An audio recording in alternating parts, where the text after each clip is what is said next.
Peace be with you.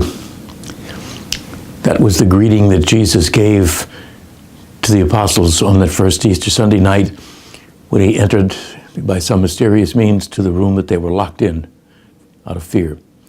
And so it's certainly a beautiful greeting at any time.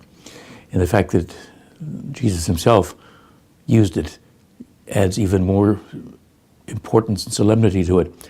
And so we continue in our 50-day celebration of the Easter season that concludes on Pentecost.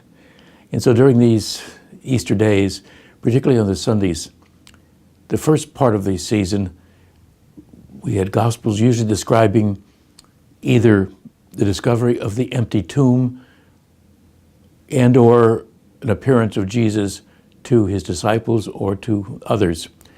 And so we're reminded that while no one witnessed the resurrection, we certainly have those beautiful stories of what happened afterwards.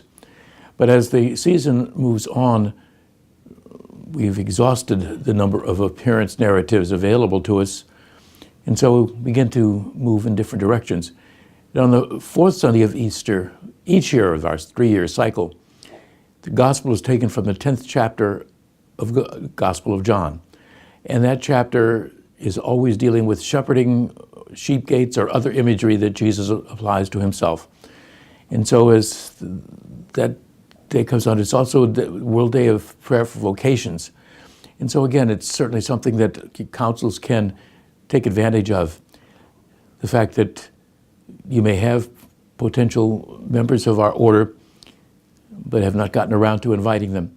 And also as you prepare for the next month at school, the school opportunities, perhaps it's worth checking with those who will be graduating from your high schools to see if they may be potential candidates for admission.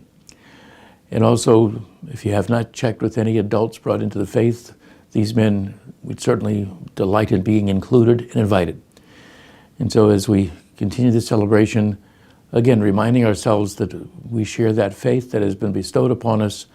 And as we've listened over and over again to episodes describing the early church and how the growth of that community spread, especially through the efforts of Peter and Paul, as well as their companions.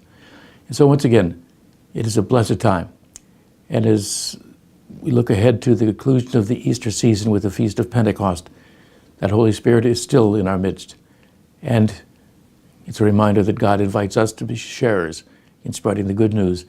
As our Holy Father has repeatedly said, just as Paul reached out to the Gentiles, so we're invited to reach out to the marginalized. And so may the Lord continue to bless you and your counsel as you work with your parish and your pastor in providing opportunities of ministry in so many different ways. And thank you for that. I look forward to seeing many of you at our state convention, which is just ahead. Again, may God be with you.